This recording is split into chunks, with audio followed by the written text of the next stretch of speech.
Nakakalungkot mang isipin, pero totoo nga, pumanaw na si Pee-wee Pulintan, ang bokalista ng iconic OPM band na Jeremiah, nitong Oktubre 23, 2025, matapos siyang ma-stroke.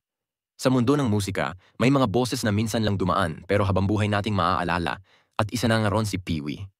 Marami sa atin ang lumaki sa tinig niyang may halong lambing at kirot. Yung bawat linya ng awitin nilang nanghihinayang ay parang salamin ng puso ng bawat taong nasaktan at nagmahal. Kaya nang pumutok ang balitang ito, parang may kumurot sa damdamin ng mga OPM fans, lalo na yung mga nakasubaybay sa banda mula pa noong huling bahagi ng dekada 90.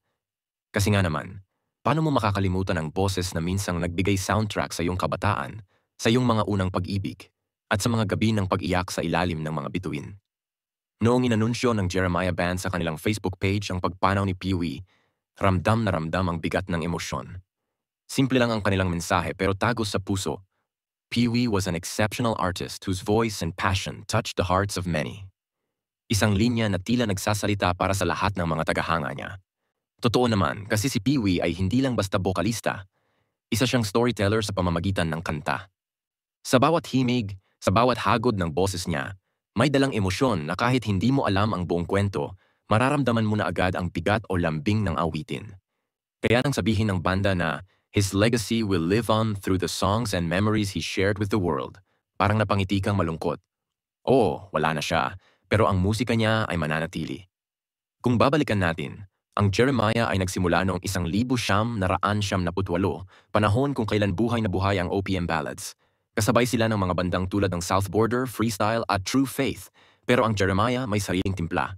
Ang kanilang musika ay tila kausap mo lang sa tabi ng kalsada habang umuulan, sincere, relatable at punong-puno ng damdamin. At sa gitna ng lahat ng iyon, si Pee-wee ang puso ng banda.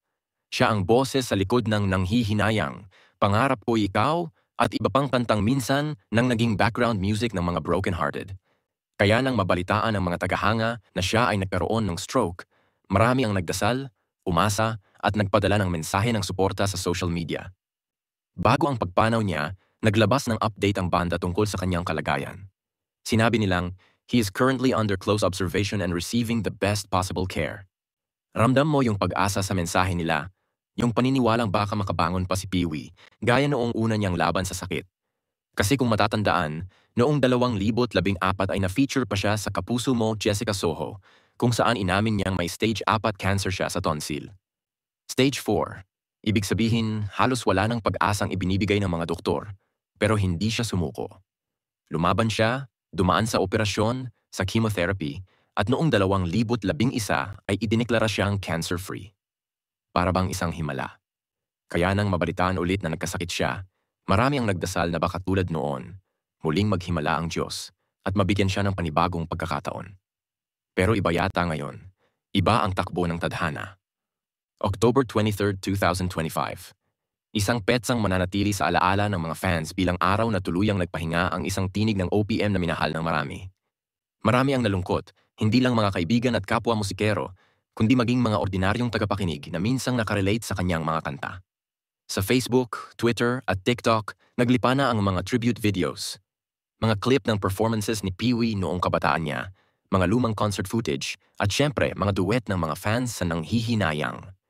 Nakakaiyak makita kung paanong ang isang simpleng kanta ay nagdulot ng ganitong impact sa libu-libong tao. Sa totoo lang, si Pee-wee ay hindi lang basta bahagi ng Jeremiah. Siya ang kaluluwa nito. Kapag naririnig mo ang kanyang boses, may kakaibang sincerity.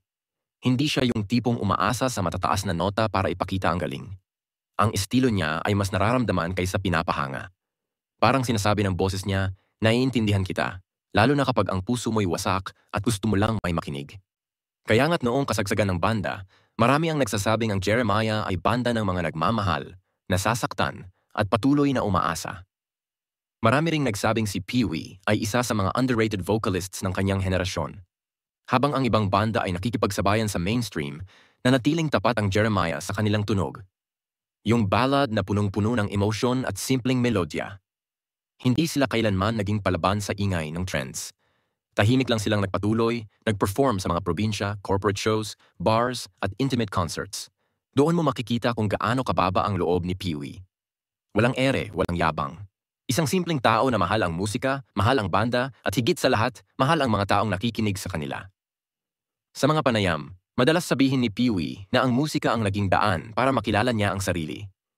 Para sa kanya, ang bawat performance ay parang dasal, isang pagkakataon para maibahagi ang emosyon, hindi lang bilang artista kundi bilang tao.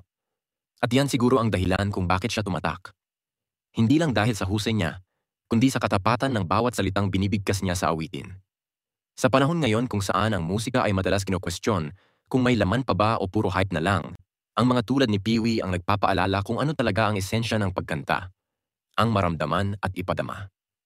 Kapag iniisip mo ang pinagdaanan ni Pee-wee, mapapansin mong ang buhay niya ay parang kanta rin. May simula, may lungkot, may tagumpay, at may ending na puno ng aral. Minsan na siyang lumaban sa sakit at nagwagi, kaya naman inspirasyon siya sa marami. Pero kahit gaano katatag ang loob, may mga laban talagang hindi na natin kontrolado. Siguro nga, dumating na ang panahon para siya naman ang magpahinga matapos ang mga taong binuhos niya sa musika at sa pagpapasaya ng iba. Nakakalungkot isipin, pero sa bawat pagpanaw ng isang OPM legend, parang may nawawala ring bahagi ng ating kabataan. Parang isang pahina ng kasaysayan ng musika ang tuluyang isinara. Ngunit sa kabilang banda, may kagandahan din sa alaala dahil sa tuwing maririnig natin ang nanghihinayang o kahit anong awitin ng Jeremiah, para bang bumabalik si Pee-wee. Buhay siya sa bawat nota, sa bawat chorus na sabay-sabay nating kinakanta kahit hindi perfect ang tono.